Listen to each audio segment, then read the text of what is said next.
What's poppin', y'all? It's DeAndre, aka Player 288. We back with the Squid Games Aftermath podcast, and I have the privilege, the pleasure to have one of the most prestigious, enormous personalities, best speakers, highest leaders, tallest peoples in the whole entire Squid Games cast, Mr. TJ Stooks in the building, player 182. What's happening? Chilling. What's good? How you feeling, D? Man, I'm feeling great, man. Since you here, you got me hyped now. You just got me real hyped, you know. Now everybody gets that kind of intro. Yeah, I could tell. I appreciate it, like sincerely. Hey, of course, 100%. You know, light skin, we gotta stick together. Oh, that's funny. So we gonna jump right into it, TJ. Tell me, why did you decide to apply for Squid Games, the challenge? I swear to you, it was on a whim. It was on a whim. I was scrolling Twitter. I seen the casting notice, and then about 45 minutes later, I seen the last hour, the last day to apply, and then I'm looking like, what? Oh, this is real? This is like not season 2? I thought it was like acting. I'm like, I don't feel like being a background player. And then I applied, and literally like a half hour later, they called me and was like, "Hey, can you tell me more about yourself?" And because I said like I'm a basketball player and I'm tall and I could spin a basketball on my finger, and they was like, "Yeah, it's kind of obvious you being 6'8". Can you tell us about you though?" And then that call led up into an email. Then the email led up to the waiting time, and then boom, rest is history.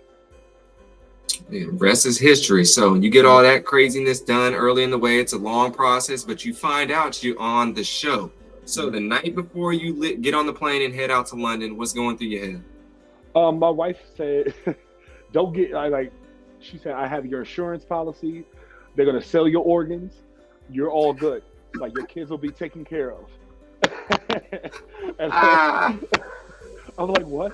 Like what kind of speech is that? What is wrong with you?" And then she's like, "No, babe, if it's real," because she swore it wasn't real.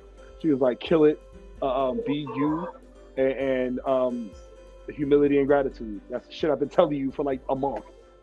Humility and gratitude." That's right. Humility and gratitude go a long way. But look, you ain't the only one who was kind of nervous and thinking you might not come. Somebody might not come back. Because somebody else said, "Look, this might be it. They might just lock us up." So there was a lot of mystery going on per se, because they didn't tell us too much in the detail what was going on. So we get over there, you get quarantined for a few days, and then it's time to head out to the first game. So when you get on this bus headed to the first game, what's going through your head? I'm focused. I'm locked in. I have no idea what's going to happen. Obviously, I'm thinking of the show. What's the first thing we did? Red light, green light. Okay, it's probably red light, green light. But I'm locked in. Like my head's on the window. I'm thinking about my wife, thinking about my kids, and then I'm thinking about my playing days. Like when I was game ready, I was dead silent, and I didn't talk to no one. I just focused on what was next, what's in front of me. So, like, I was focused. Hey, that's the right mindset's gonna lead you to the right place. Yeah. And it was doing that. So we get up in there, and when you get in the tents, you can kind of see it's gonna be red light, green light, because you can see inside a little bit from afar. But when you first walk in the red light, green light set, what's going through your head? It's cold. Like the Family Guy, the weatherman. It's cold. I was like, it's cold as hell. I was like, why? Yeah, man. But they did tell us. They did tell us from jump. It's gonna be cold, and we got to stand for long periods of time. They told us from jump, like way before jump. And I'm like, you know what? Screw it. Suck it up. Don't complain. And I'm looking like, where can I fit? I can't fit nowhere because everybody's all bunched up. And they said if you run over people, you're eliminated. I'm like, Hey, he had another idea in mind, and it wasn't gonna be too kind. Nah. So when we do we get a little practice run in, and then it's about time to start. What's your strategy going into this? My strategy going to red light, green light initially was shuffle, like do a defensive shuffle, but that went out the window. immediately. I mean, like the moment that doll turned around, like I was like, oh shit, I gotta move. and then it took me 2 times to get over the start line. Like 2 times when the doll turned around, it took me 2 times to get to the start line, just to the start line. And then in my head, they was like, you can't run over people. So I had to go diagonal the whole way and, just like navigate. And it was, every strategy that I had went out the window. So I was like, you know what? That's how I'm going to play the game. Just got to be adjustable and flexible. And that's what you was doing, man. Oh, I'm sorry. Yeah, I got film? Yeah, okay. Now, like, that's how I just played the game, but no strategy after that. Hey, no strategy, but he gonna figure it out along the way, and that's what you started to do. So the game is going, you're creeping forward little by little by little, and you see the finish line in sight. Tell me what's going on in your head when you see the finish line so close. So something happened that the audience didn't see. The great squibbing is what we call it. So I stopped right in front of the finish line. I stopped like maybe of 1 step, and something told me to stop. My wife told me, I heard my wife, maybe it was a cold, maybe I was going crazy, but my wife told me to stop, and I stopped in an awkward position. And then, people don't realize also that the vest that everybody was wearing, it was loud. It was incredibly loud. And 32 people crossed that line, and they told us if the doll turns around and 2 feet ain't on the ground, you're eliminated. And people risked that, and 28 people got eliminated all at once. And it sounded like a machine gun. It was crazy. And I'm like, look, I'm not taking no chances from like this. And all I did was just hop. I made it over with 1 second left. Wow. Yeah. Jeez. That's crazy. I mean, you spent the whole 8, 9, 10 hours in there. Yeah. I mean, your body must be just going crazy at this point. But hey, player number 182 makes it through the first game. Maybe not as planned, but he got it done anyways, and he's moving on to bigger and better pastures, and hopefully gets a blanket sometime soon. So we get out of there, go to the hotel, come back, and so it's time to go to the dorms. So right when you step in the dorms, what are you thinking right now? I thought it was a show. Like, are we doing this for real? Like, like I got a strong liver. They gonna sell that, and I'm like, it's crazy, just being in the Squid Game set and having it look identical, not kind of identical. And I was in awe at how much time and production they put into the dorm. Yeah, no, it was insane. I thought this can't be real, and yeah, it was real. So it definitely was crazy. And so when you get inside, are you you see all these people, are you thinking, I want to meet everyone as many people as I can, let me find a small group of people, what and who do you end up getting close to? Like, I was thinking I gotta, there's so many people. My favorite thing to do is meet new people, and there's so many people, and I was like, let me make some time, just a little bit of time to know people, because it seemed like people from London, people from Ireland, people from Australia, people from Mumbai. It was crazy. But the closest people I got to, because we were number mates in the tent before Red Light Green Light, was Darius, Cheney, and Jesse, my white shadow, 183. Oh, that's funny. Well, that's cool that y'all had that whole bond and getting through, and so you already had your crew ready to get, and so now you're just meeting additional people to kind of round out the rest of the crew. Mm-hmm. So we move on, and it is, so I'll just hang this real quick. So I remember meeting you, I think the day before Dalgona. It was either the morning you did Dalgona or it was the day before, but I remember we had a long conversation, and you kind of told me about the cube and all these other things. Yeah. This is right before, I remember this vividly because this is right before I got to go outside and get some fresh air for the only time. And I could tell, like, this dude knows what, he's been through a lot of life experiences, and definitely is a leader, and definitely as like a calming presence and involving getting everybody else to, relax and cool down and, get people in the right headspace. So I could definitely tell that easily from talking to you for 5 minutes. So definitely, good impression. And, somebody like, okay, I like this dude, man.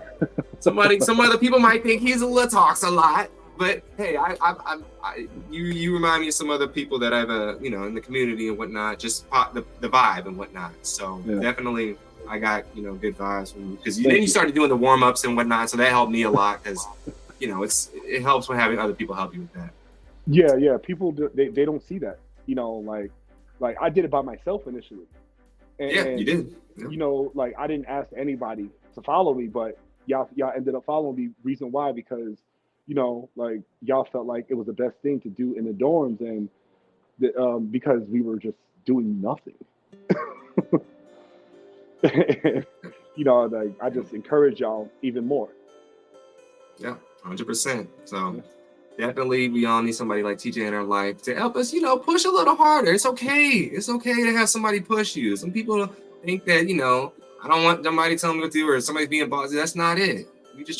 Somebody's just trying to push you a little bit, and that's okay, people. So Facts. That's all I got to say on that. But we move, and it is time to go to the second game, and we walk into the white room. And there's 4 lines. What are you thinking when you get in this white room? I honestly have no idea. Like, I'm looking at, I know it's a cookie game. I know it's Dalgona, but I'm like, looking at it, I'm like, I don't trust it, because it's like a reality show. It's not the TV show. It's a TV show with a twist. I'm thinking like, oh, like another. If you go for the stars, the triangle's going to be there, or you go for the umbrella, the circle will be there, and I'm thinking they're going to trick people, and so I'm just like, all we can do is trust the people that's in front. We trust y'all, and then what's his name? I think 097. I believe when he stood his ground, and all 4 of them got eliminated. I was like, yo, that took balls. And I gave him the highest credit, like, I was like, yeah, we going home. All right. I was like, damn. And that's when I knew it was real. That's when I knew it was real. Yep, Zach. Yep, we had him on the podcast. This is up. Yeah. He says what's up. He told me to tell you what's up too. So he definitely has. He's high admiration for you as well. He's like, oh yeah, tell TJ said hey. I was like, I got you. Man, Zach. So he took that bullet. So yes, first group gets wiped out. Second group gets wiped out. Third group eventually gets picked. And so, which line do you pick? The star. You pick line number 3, and whatever order is exactly the order: circle, triangle, star, umbrella. So when you get the star and it's time to go in, how are you feeling about the star? I'm feeling pretty confident, right? So let me tell you. So what I did, it wasn't a strategy. It was just I'll just try it and it'll work. I didn't talk for about a half hour, right? And I gathered mad spit for a half hour. I opened the tin, removed the cookie, and put a half hour's worth of spit in that tin. When I say it was slimy and disgusting, like, it was the nastiest thing, one of the nastiest things I had to deal with. And I was like, Spencer, people don't realize what Spencer felt is valid, because that was disgusting. And when I got the star out, I had to get it out the tin, have all my spit attached to it, and put it in the middle of my hand and show the guard. Even the guard backed up. Like, the guard backed up, and I said, here. And then 182 passed. And I'm like, man, get this off of me. I need, like, I threw the cookie away when we went to the cookie adjudicator. And when I did that, I was like, I need a napkin, I need sanitizer, I need to wash my hands. It's disgusting. Jeez, man, he had it. I mean, it worked. So I mean, but dang, he couldn't even enjoy the cookie. Oh man, that's crazy. I ain't even heard nobody doing that much and like having the whole thing filled up like that. I don't think I've heard anybody else do that. It was. But I mean, Well, dang. Well, good news. Well, semi good news is, great news is you passed. So 182 is continuing to move on in his journey and to get to his final destination. And so now we get back in the dorms, and there's this phone booth that pops up. Are you thinking about answering this phone? You know what? I didn't know what was going on. I was in the shower. Oh. Swear. Okay, I seen the phone. I'm like, okay, what's that?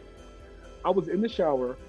I come down, and I see 198 like circling, panicking.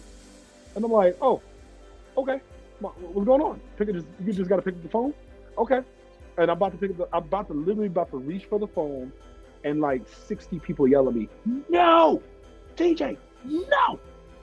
And I'm like, you see my confusion in the show.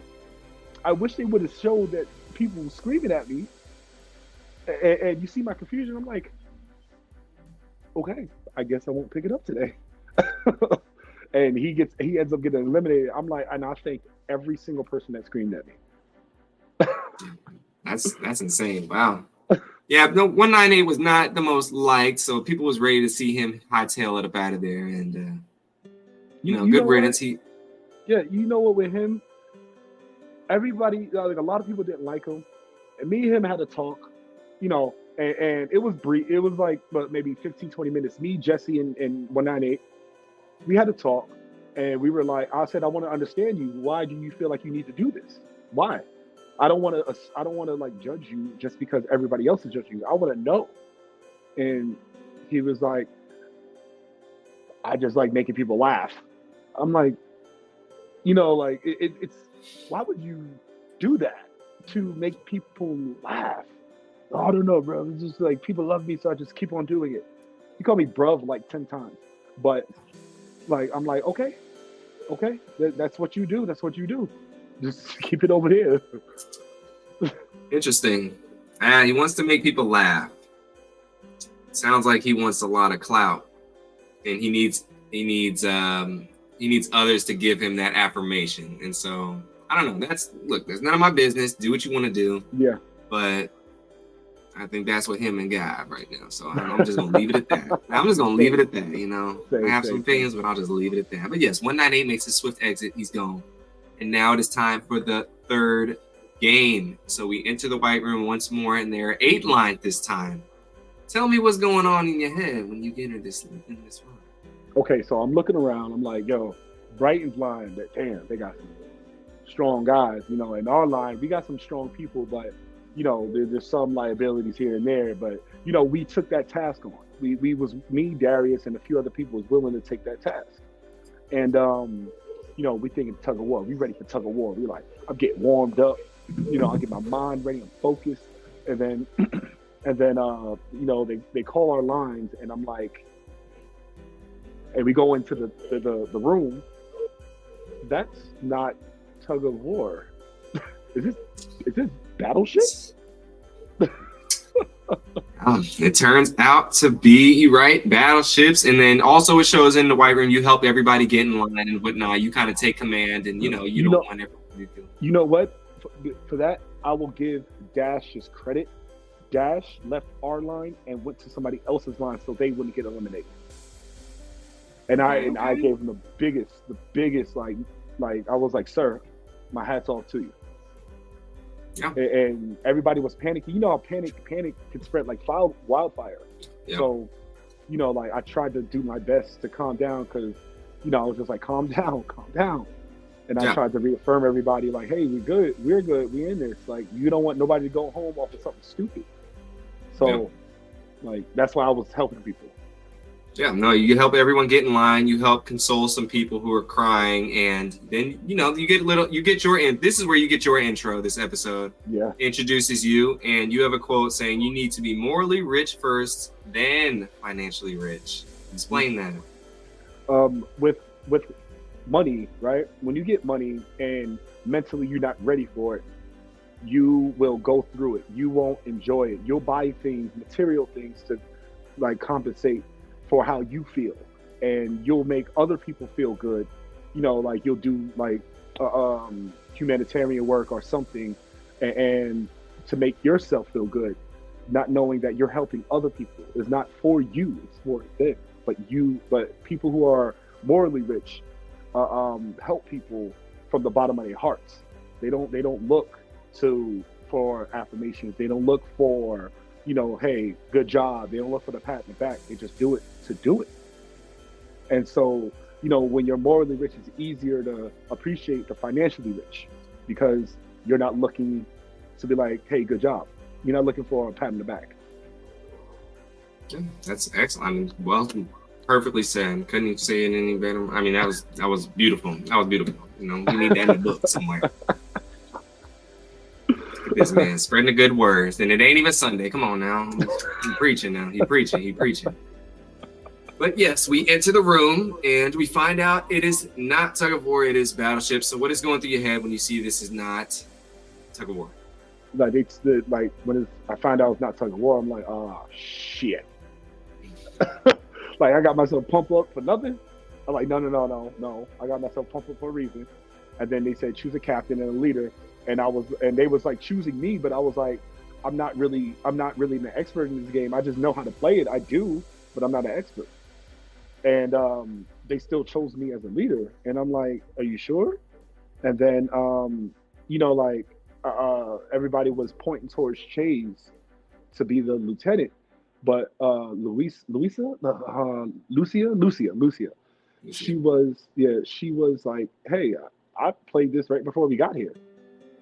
And I'm like, oh shit, I'm gonna go for the recent experience than the overall experience.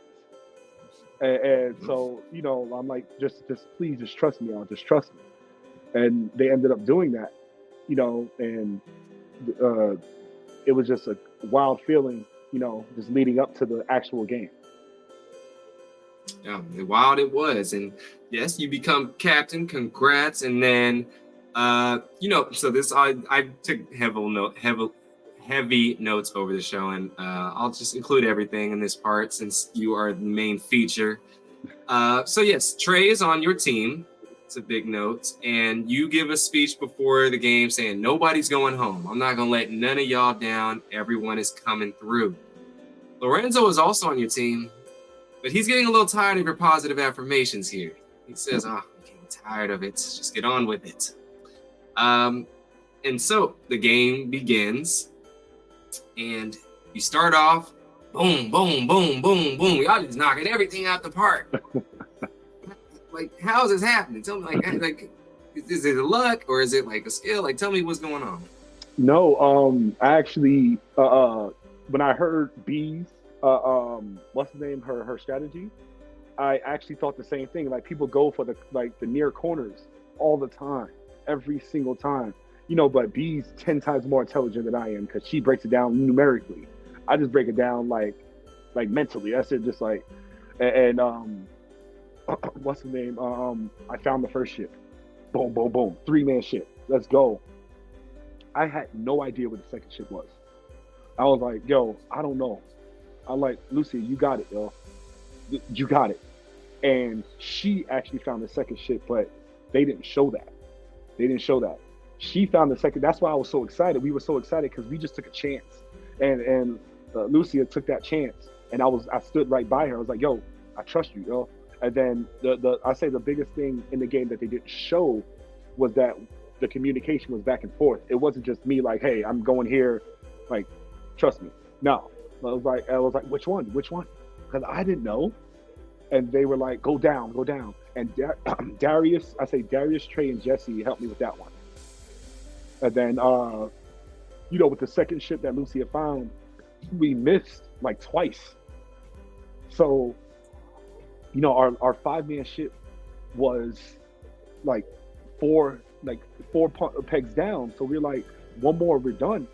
And then Lucia, she found that last one. She was like, that one right there.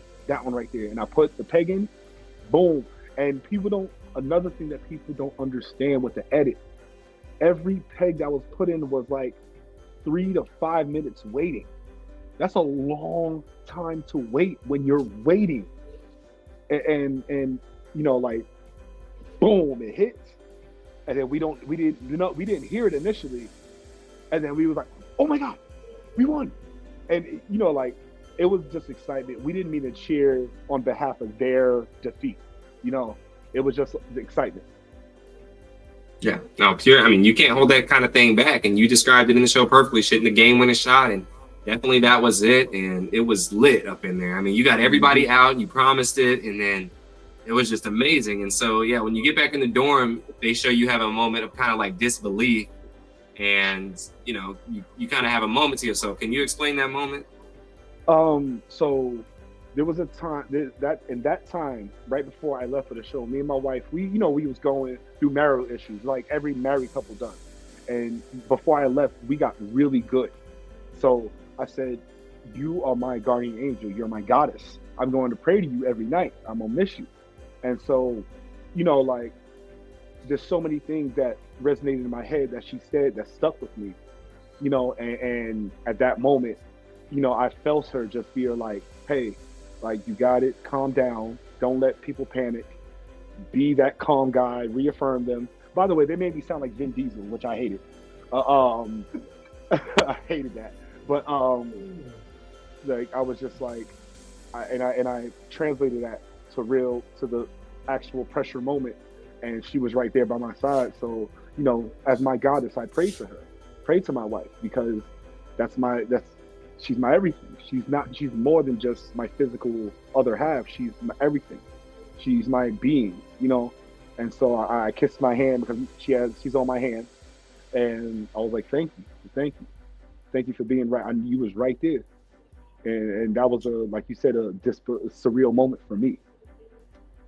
Yeah, no, it was amazing to see, because that brought that out, and something you probably wouldn't have expected either.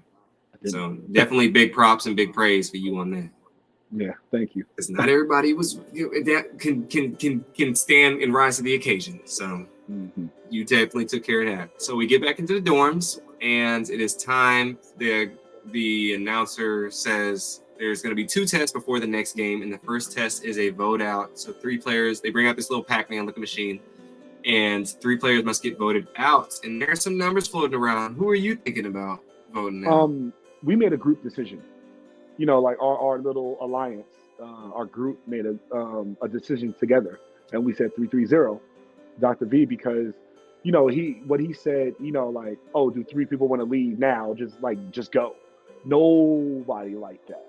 Like, man, my guy, like, you don't tell people to go when they don't want to go. Like, and then I think that put the biggest target on his back, because I was like, nah, we got to play I'd rather them play the game to just like tell people to leave. Like, and we made that group decision, even though some people went different from what I heard in our group, but I don't know. I don't go by hearsay, but we still made that decision together for 3-3-0. Yeah, so Dr. V definitely put a target on his back. Did you know that your name was getting floated around? I didn't, but I assume I wasn't stupid though. I was like, like I said something before, which again they didn't show. I was like, how about we all just agree for once? Let's show the world that we can agree, like, from all different parts of the world, just to show we can agree. And I know that put a target on my back, but I was just like my true self. And I think that 161 Lorenzo, him having that blatant disrespect for Leanne, I think that solidified his finale. Yeah, no, definitely. We spoke to Lorenzo, and I think that was more so of a cultural difference, because Europeans are a little more blunt, and like the way they say things can be a little harsh compared to Americans, and we like, whoa, like, if we said it in that tone, it'd be we just don't speak the same, And so I watched it back a couple times, and I talked to Lorenzo as well, and he truly didn't mean any disrespect. He was just trying to not take it, but hearsay then, so hearsay. But anyways, exactly. 330 Dr. V, 374 Andy, and 161 Lorenzo are eliminated in the spots, and now it is time for the second test. Ooh, so they bring 6 boxes up on stage, and they need 5 volunteers. Are you thinking about volunteering? Hell no. Because I'd rather get out by the games. Okay. I'd rather like control my fate in some point, in some percentage. I'd rather control my fate. So like I was like, and my white shadow Jesse, he was like, I'm going to do it. I was like, you sure? He's like, yeah, yeah. Like I feel like this is my moment. And I'm like, yo, I stand by you. Then do it, yo, do it. But you got to do it with confidence. And he's like, I got you, I got you. And then, he walked up there, and I said, it was on the show. I said, look at him becoming a leader right in front of us, like literally. And Yeah. Me, Darius, and Cheney was like, yo, we love you, my God, love you. So we're watching all of them, and we're like, this is so stressful, like watching them turn and us not knowing what's, the box they got, and we're looking like, what? Oh my God! And then when went down the list, and my man, he got eliminated, and then the what's his name? Got the advantage. I forget his name. I'm sorry. So we got Jesse picked a box. Jacobin is 130. He got a box. He got the Felicia. She got the box. She was up there.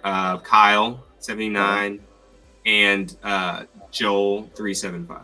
Joel. Yeah, when Joel got eliminated, I was like, oh man, because he was such a light in the room. And then Kyle, when he eliminated Darius, I was like, they didn't show my face. They showed up here, right? My jaw was like, I was like, what? Like, what you do? And so, I gave him a big hug, and I was like, what the fuck, man? He's like, whatever. And who else? When Felicia, Dr. Rick, I was in shock, in complete shock. I was like, what is going on? And so, like, a lot of the audience, what they don't understand, how much strength it took to do that, because she did not want to do that.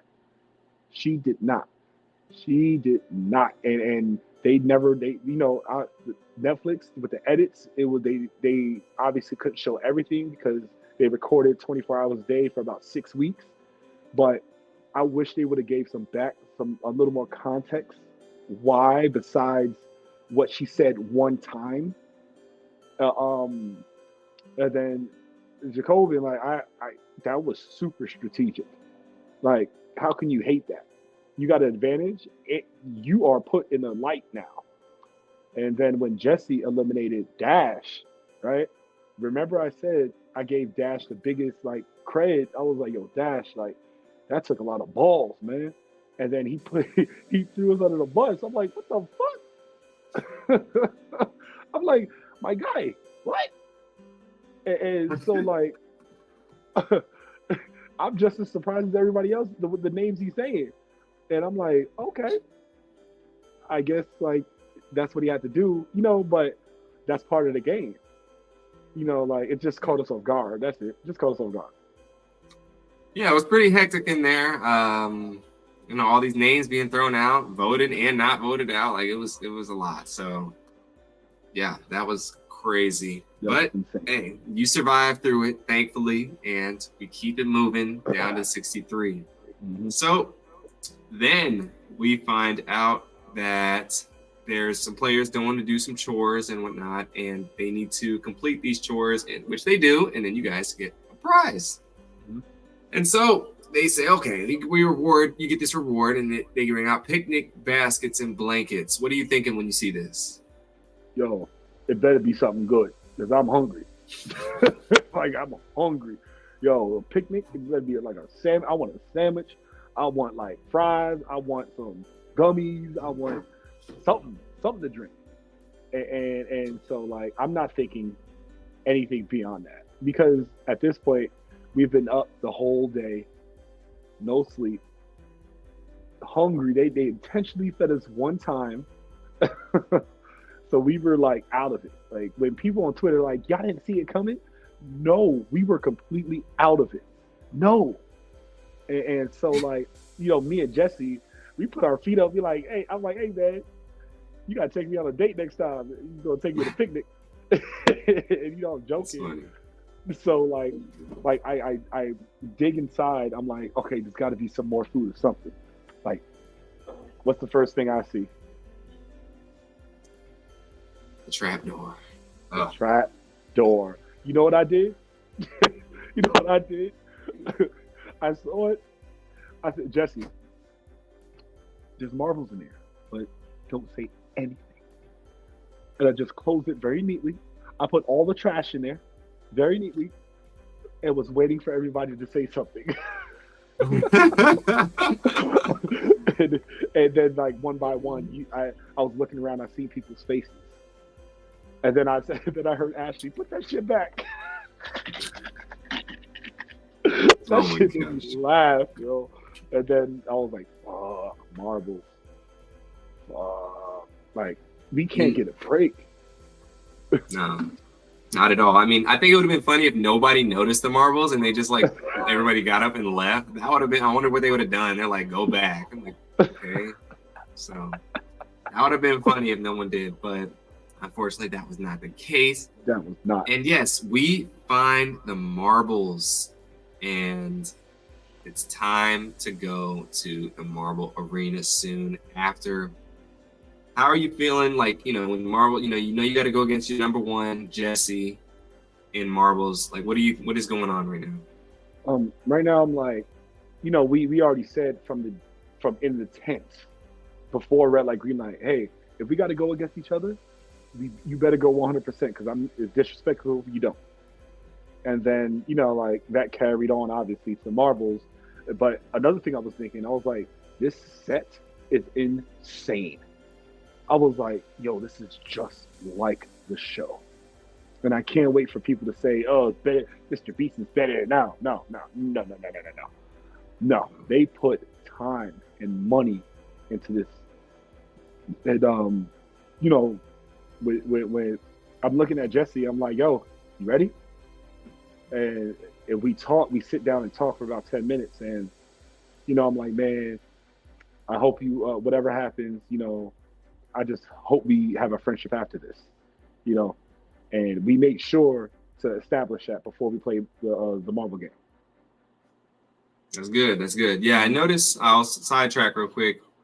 The numbers that you get in the game, they kind of, you can't control what numbers is next to you, like the number player. And those people actually become your closest allies because you're with them standing in line, waiting all the time when you have to line up before the games even start, when the cameras aren't really on you.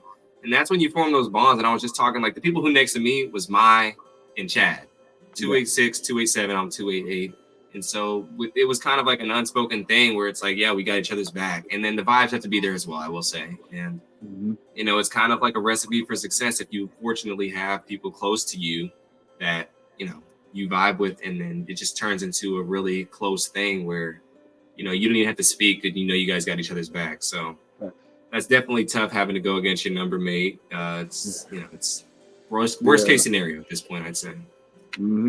I agree. So, it was rough. I did not look back when his squid went off, because if I looked back, I wouldn't have been able to keep going, to be honest. I wouldn't have, because I was hard. I walked in the dorm and I was like, is this really worth it?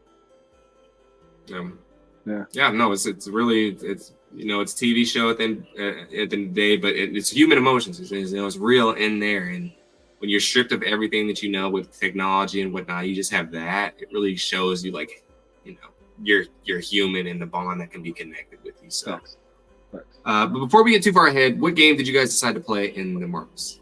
So we ended up playing like a shooting game into a tin, and it was like he would say, like, I just played a shooting game against a pro basketball player, and he was like, I was dumb for that. No, it was like the tin was like 12 feet away, and we're shooting a marble into a tin. And then to even out the eye level, I took the short crate and he took the really tall crate. So we saw at the same exact eye level. And I shot the first one, made it. He shot his first one, he made it. I shot the second one, I made it. And then from 2 to 10, he missed him. So I won 2-1. Oh, And wow. yeah, that's what I'm saying. It wasn't easy like to even make it. And I we agreed to the game, and it was rough to see him go. It was really hard to see him go. Yeah, that's tough, Yeah. man. But yes, you make it to the top 31. Congrats. You know, it's a big difference from 63 to 31 is like, you know, that's Yeah. when you really kind of notice, oh, wow, it's empty in here. Hmm. But you're back in the dorm, and this is, you know, this is when there's a little bit of downtime, but then this is how the show edits it. I know this is not how everything went, but it finally shows you and Mai having like somewhat of a relationship, but I'm sure this started way before that. Can you Yeah. explain your relationship with Mai? So with the second day we got in the dorms, we had a real heart to heart, like a deep heart to heart, and she wanted to quit. She wanted to quit and go home because she was like, I don't need this. I just did it because my son applied for me, and I was like, don't quit. I was like, just imagine you go back home and you say you quit, and your kids look at you in disappointment. Just push yourself. It's meant to push you. It's going to be difficult, and the second day in the dorms, I said, I got your back. If the time comes, I got your back. No matter where I am, no matter how I do, I got your back. And she was like, she didn't believe me. Obviously, when somebody says that, of course, this world's good, like desensitize people to positivity. So, me and my relationship was a really deep friendship because we had candid talks about our spouses, our lives, each other, just candid. And for hours though, for like 5-6 hours we talked. And I said I may be over there, just like I told my alliance, I may be over there, I may be over there, but you never have to question my loyalty. Yeah, that's the strongest thing I think you can have in a game like this because you can't just hang out with the same people all the time. You got to spread out. But that's the main thing. You can't be like, if I'm talking to someone else, don't think that I'm scheming or anything. I'm just, that's just the game itself. So definitely it's important to have that kind of unspoken bond and whatnot. And so it sounds like you guys had that. Yeah, yeah. But we moved on, and the announcer says that the next test is about to begin soon, but they need to select a leader. And I spoke with Genu, and he said that, when that was announced, he nominated you as captain. He was the first one to say, I think Tia should be captain, and then people soon followed. And we see in the show, you're like, are you guys sure? You double check with everyone, reassure, make sure, like, are you guys sure?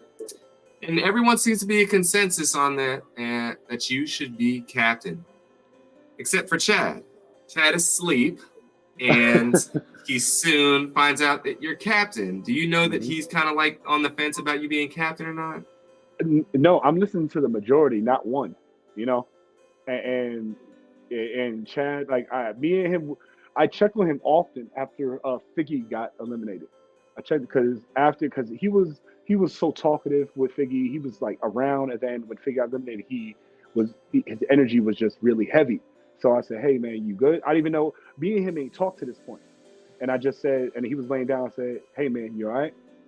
I said, I know your friend went out." He said, "But we're here if you want to talk." And that's all I said to him. And so I can understand why he wouldn't agree with that. I can understand, but I just made sure he was good, just as a human being. Forget the game, like just as a human being, like. And I'm like, now seeing the show, I'm like, I don't blame him. I don't blame him. If I was asleep and I woke up, who the hell voted him captain? I ain't voted him captain. But like I was listening to the majority, and I did ask people. A lot of people on the internet make it seem like I thrust myself. Like people, like they unanimous, they voted for me. Like people said TJ, and I asked, you heard me. I said, are y'all sure? Like if it's not 100%, I don't want it. I don't want it. And then it was like 98.9, and I'll take that. Yeah. And I don't, like I said, I don't blame him. democracy at the end of the day. I mean, we had, I mean, even if, he was there and he said no, everyone else still said yes. And you can't really do anything about that unless forfeit, I guess, but that would be kind of silly in this moment. Yeah. So we find out that, you get everyone, get a little prayer going on. And can I comment to that too? Can I comment to that? Yeah, go ahead. I was blissfully unaware of people's like cultures, and I just wanted to do it just to bring people together. Yeah, that's my only comment. And I'm sure that wasn't the first time, like maybe the first time with like the small group of 31, but I saw other people doing different things in different areas, like praying before the games and whatnot, red light, green light, all these other things. Not you in particular, but just other people. And so definitely, there was no, from my point of view, there wasn't any malice behind it. I mean, that's a common, thing in America. Is like, okay, guys, we're gonna get together, pray before this thing, food, meals, etc., all these other things. I was praying before every meal I ate in there. So me too. it's just the thing, I mean, I think people are looking a little too deep into that, in my opinion. Yeah. It's not anything you're trying to like be disrespectful or ignore somebody. So yeah, that's just my 2 cents. So yes, we have that little thing, and then the announcer says, choose your friends wisely. We'll give it 1 second. We'll be back in 1 second. There we go. The announcer says, yeah, you're good. The announcer says, choose your friends wisely. When the announcer says this, what are you thinking?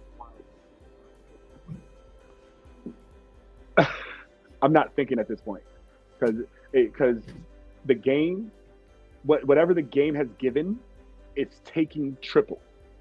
Like, it gave the picnic, look what it made us do.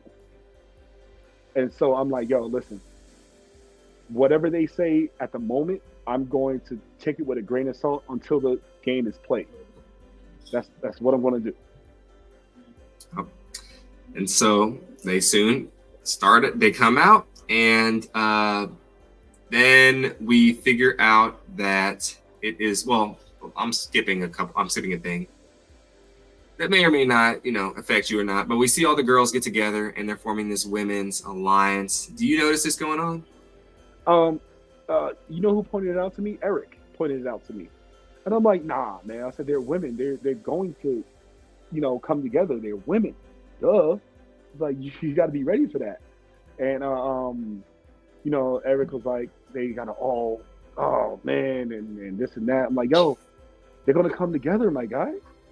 And he's like, yeah, but it just rubbed me the wrong way. I'm like, I understand, but they're women. Women empower women, like men empower men. So you got to take it with a grain of salt, my guy. Yeah, no, definitely. So the guards come back out, and then they soon announce that the test is about to begin. They ask you to stand up on stage, and the guards say only 20 players will make it through to the next game. They say, since you voted player 182 as captain, you automatically pass to the next game. So when you hear you automatically pass, what's going on in your head? I'm like, oh, snap. This ain't what I signed up for. You ain't happy? I'm of course I'm happy, but I'm like, damn, like I thought like maybe I can help people like more and more as the first person, and I can only help one person. So I'm I'm looking around, I'm thinking Chase, right? But I'm like, somebody like Chase is cool with a lot of people. Somebody's gonna choose Chase. He's good. So like, you mean Chaz? Chaz. Sorry, I say Chase all the time. Sorry, Chaz. So like I see and my words resonate in the back of my head. Like, hey, I'm gonna get you back. What I do, I got her back. And then even though like she may have said something crazy about me, I can't control what people say or do against me. All I can do is control how I react. And with trust, you don't earn it with words, you earn it with actions. And my actions spoke louder than my words.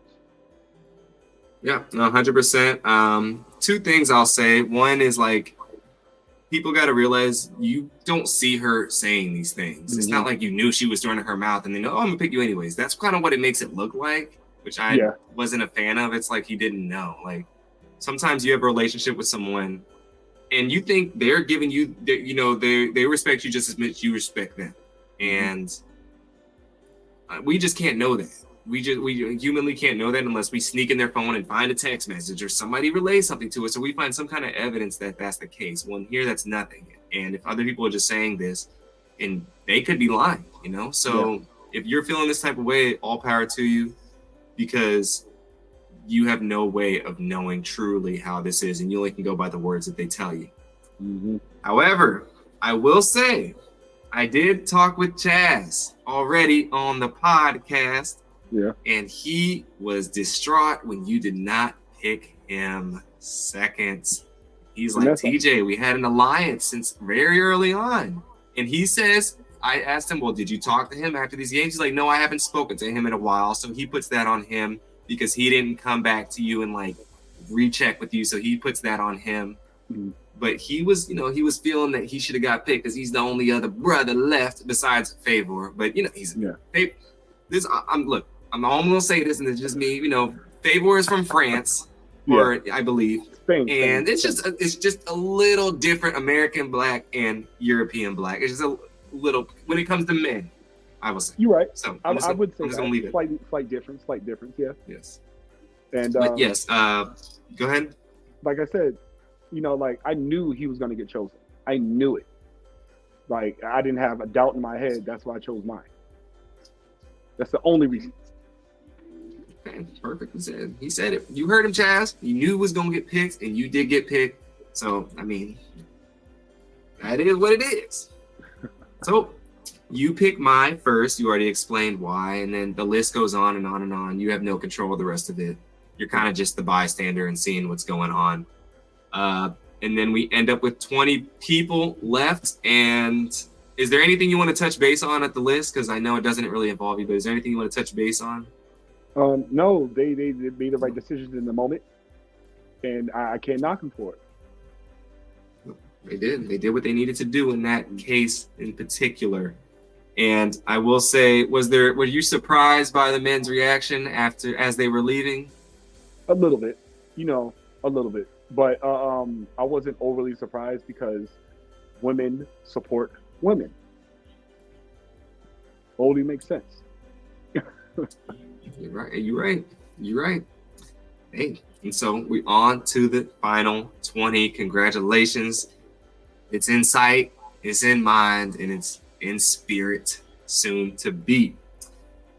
We get to, you talking to you guys having a conversation, and she tells you that she owes you her undying loyalty. And then you guys have a moment right there, which is very close. And then follow back again. I feel like I need to repeat this. She's saying these things. If somebody's saying these things to you in a game like this, what else are you supposed to think besides that they're telling you the truth? You're forming this bond, and it's like there's only 20 people left, and you're not telling everybody this. So it's like I have to go with that.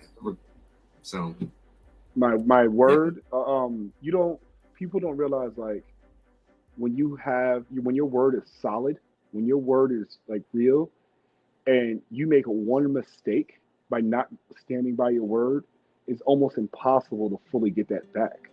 Almost. And you have to work triple just to get decent. Not good, decent. And so, I gave her my word. Since the second day I was in the dorms. Whatever's needed, I got your back. They don't show that. They make it seem like you said, like I just gravitated immediately towards her, which I didn't. Yep. It's all about context, people. You got to just think about some of these things sometimes. It's TV. They're going to edit it crazy ways, but that's why we're here to break it down. So, she finishes saying she feels guilty that she didn't trust you before. Did she tell you this? I think that was a mistake on her. No, she didn't. Okay. If she would have came to me and said, "Hey, I said some things about you," I would have accepted it because she came to me. And it when I seen it on the show, it hurt because, I'm still human. And when she said, like, I truly have a supporter here. That made me feel a lot better compared to how I felt when she was talking that stuff about me. I definitely think I don't know if you've spoken to her, but definitely I think, you know, just be transparent, you know, after everything's said and done, whatever happens in the moment, but transparency helps because, it just helps. Anyways, we enter the white room soon and we see this machine, or we see this black curtain covering up this box. What do you think is under this? I swear to God, I literally wasn't thinking. Me and B had a moment. She's like, "What do you think?" I'm not thinking, and she said, "Okay." and I, but I didn't mean it like as such. I went to athlete mode. I went to yo, I gotta get locked in. Don't tune out everything. And I was locked in. I didn't know what to expect. I was like, fuck it. I'm gonna attack what's right in front of me. I'm not worrying about. I'm not speculating, because if it's not what I want it to be, I'm gonna be disappointed. And I'm not speculating. Not speculating. Simple as that. The man said it himself. So we soon find out it is a claw machine and there are teddy bears inside, and each player must grab one and then give it the other number to the other player. So the numbers are being handed out, and soon it's 393's turn to get up there. Mm-hmm. She pulls out number 1, and she swiftly goes and gives it to you. Yep. Were you expecting this? 19 times. 19 times. Why 19 times? Because, everybody looked not physically look up to me, but they looked up to me like it was like we may not agree with him, but he is a good leader. And what I did, I accepted it. I had my moment, my few seconds of anger, but her rationale made me accept it easier. Like what she said, there's no other person that can lead us through this. And that reaffirmed me that there's a chance that I can do it. And if there's 0.01%, I'm still going to take that chance. Definitely. And it's a tough pill to swallow, but you have no choice but to swallow it at this point because there's nothing you can do about it. Mm-hmm. So then we get through some people, then it's your turn, and you get bear number 20. How does it feel pulling bear number 20 out? You couldn't write this shit. You couldn't make this shit up. This was that's literally what I said. You gotta be shitting me.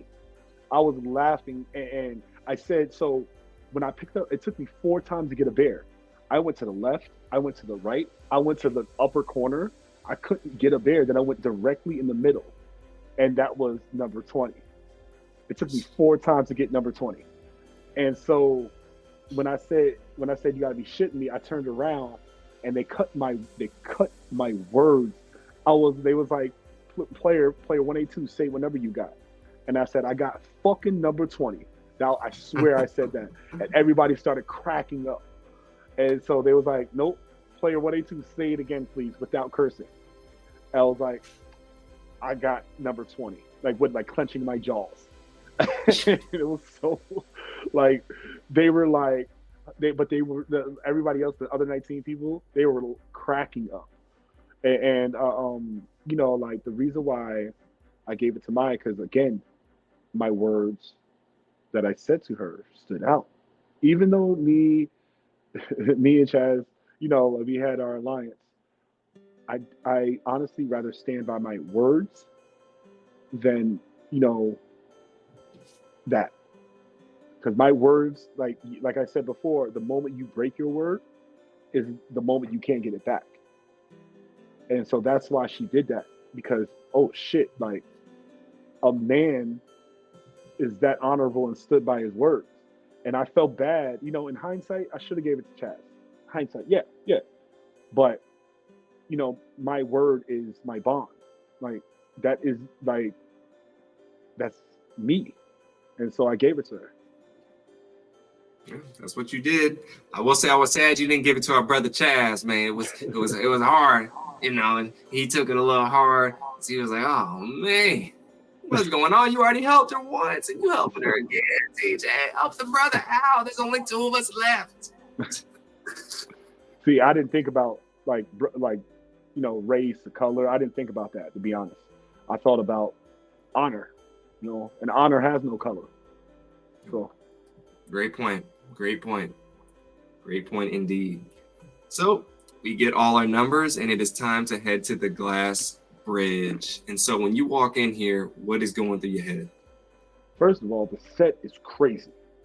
We're like, oh shit, there's no guardrails, there's nothing on the side, and we're like 30 feet in the air. Oh shit. And so I'm looking at the lights, I'm like, yo, all right, no time to stargaze, lock in. So, they give us the rules, and I'm looking at the tiles, and I'm like, don't think, jump, because if you're gonna take 20 minutes if you think. just jump. And that's what I was thinking right there. That's what you was thinking. You give a little speech to everyone, and then, they propose the 50-50 rule. Everyone agrees on it. Most people agree on it. I ain't gonna say everyone. Mm-hmm. And it's time for you to jump. You pick the left one, and that was so sudden, wasn't it? It was sudden. I was like, oh. I was like, oh shit. And I laughed so hard. I was like, oh shit. And so like the reason why I gave, like a little speech, tiny speech, and was like, just I'm happy that I get to know y'all. Like either way, if I go further, if I don't, I'm so happy to get to know y'all. And like the odds are against me, and I'm like I'm used to having my back on the wall, and I just took a chance, and obviously that chance didn't work out. Yeah, no, that was tough, man. I mean, seeing you, be the first one and just drop like that, and then Chaz right after you, it was just like, geez, like, what is going on? But man, that was, I think, an amazing show and performance that you put on. You were able to be be a strategist, be entertaining, be cunning, be under the radar at times when you needed to be. You was pretty much a chameleon and doing everything. You're one of the only players in the game that literally did everything. You were a leader. You were in the back. You were strategizing. You were helping other people. You were doing everything. Like, I was like, dang, like this dude is, I mean, nobody else in the show did all those things. Not one other person. And thank you. That means a lot. That means a lot that you noticed that. Yeah. No, it's very noticeable. And for me, at least, I noticed things. But yeah, it's like a lot of people I've talked to, I've seen not most people I've talked to so far. I mean, I've talked to over 30 people. They've had this, they wanted to stick to the same strategy they were doing. They were going to be under the radar the whole time. And most people, or they wanted to be in the front, which, if you're in the front, you didn't really last too long. Not too many people kind of switched it up a lot, I think you were probably one of the only captains left from Battleship to even make it to Glassbridge. You're probably the only captain and lieutenant. Yeah. And, people that putting their name in your name in their mouth for the votes, and you were able to make it through that. So it's just like, it's crazy how you were able to kind of maneuver. And you said from the beginning, I didn't really have I'm just going to go with it and just, make my way the way I see fit. And you truly did that, which is very, very impressive. I mean, you got very unlucky with the teddy bears because people are gonna give that to you. You knew it was gonna happen, and if you got that first one right, you were set. Yeah, you were set. It was just unfortunate the way it turned out, but I have high praise and high respect for you. I mean, I had it before during the show, but seeing after how everything went visually, it just kind of increased that a lot. And no matter. People definitely, some people are like, oh, TJ rubbed people the wrong way because he's so strong. I'm like, well, I know, like I said before, I know people like that take the leadership position. It's not easy, and somebody has to do it. You can't just have everyone just be followers and running around. You have to have someone take the lead. And I know for a fact, even if you happen to be in the front in Dalgona, you would have probably found something to make everyone, found a decision for everyone. I have no doubt in my mind. And so with that, it's like, there's very, very, very few people in there that's able to pivot that quickly. And you are definitely one of them. Yeah. Thank you so much. I attribute that to me being a New Yorker, being to adapt and adjust and just put it out in the world, and a lot of people who don't know me, you know, with the positive affirmations, with the empathy, with the sympathy, I went through a lot in my life, yo.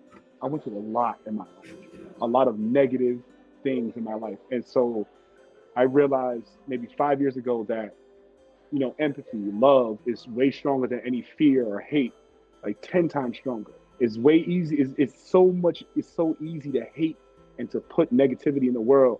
But in a world of negative, why not try to be a light?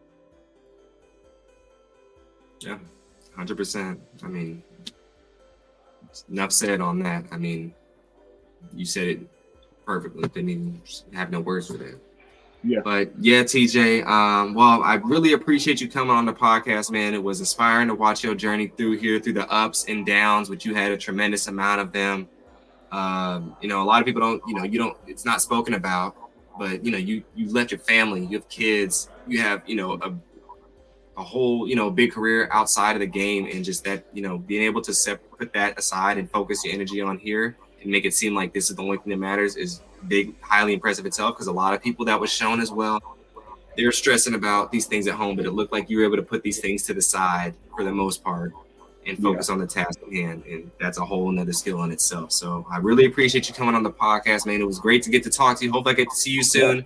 Maybe if you in New York, if you come, is that hopefully I gotta see. Hopefully. But you were great too. You were great. You were fun to be around. I love being around you. I appreciate that, my brother, man. I'm just trying to be a positive light around here and just, be charismatic towards people and make them feel good. That's all I'm trying to do out here, man. That's all I'm trying to do. But yeah, I'm gonna let you get out of here, get you some rest, man. I know you had a lot of busy travel days ahead and a long week, so get some rest. Once again, I really deeply appreciate you coming on here. This was a great time. I'm glad we got to talk and you got to, explain everything that went on in the game through your lenses and help people like me and others understand exactly where you're coming from, because you were probably one of the more misunderstood characters in the show, I feel like, because a lot of people were questioning certain decisions that you made, but you saying these things now clears everything in my head, and I definitely have a way better understanding of what's going down. So I appreciate that, man. Thank you. All right, y'all. Well, till next time, we out here. Peace and blessings. Deuces. And have a great rest of your day.